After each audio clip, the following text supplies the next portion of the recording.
Hey guys, and welcome to this week's video. Now this week I want to share with you something that I have learned about myself that I am quite shocked at, and that is I am still very much ashamed of having a mental illness.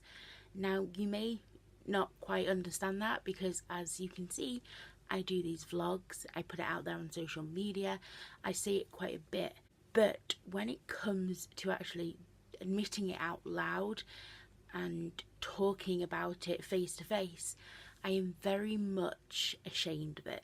If I see people that I haven't seen in years, I will avoid them because I don't want to get the inevitable question of, what's happened to you? What's your life been like? How's it going? And I don't want to have to, give the reaction of, oh, my life's at a standstill right now because I've got this. And although people are very good at managing to sort of hide their reaction with words, the initial face reaction is very, very different, and it's just something I avoid.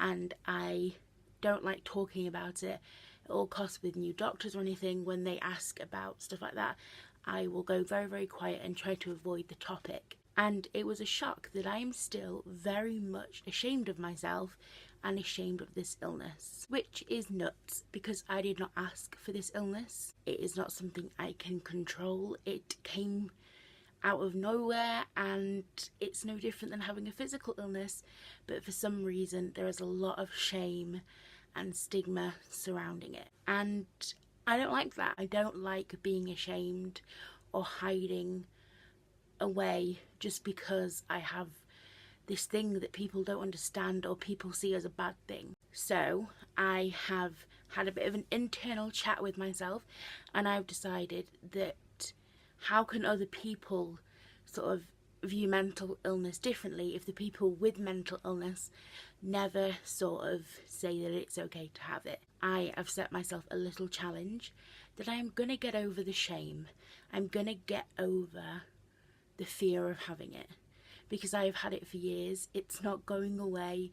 I'm going to suffer for it for the rest of my life. So I need to get used to saying that I have a mental illness. I have mental health problems, and that is fine. So I'm no longer going to avoid the topic. I'm going to be brave. I'm going to do it, and I'm going to be open and say that I have it and there is nothing wrong with it. And if people give me a negative reaction, then that's on them and not on me. It's maybe the hardest task that I've ever set myself, because for people who haven't watched this before, I do not like people judging me. I don't like being the attention person, so actually saying it out loud and having people judge me for it is going to be terrifying. But the stigma and the shame around mental health needs to change, and it's got to start somewhere. So starting now, I am not going to let myself be ashamed of having an illness. I wouldn't be ashamed if I had a broken leg. I wouldn't be ashamed if I had another physical illness. No. So I'm not going to be ashamed for having a mental illness. So join me if you want. It's going to be scary, but I think it's going to be worth it. And I'll see you next week. Bye guys.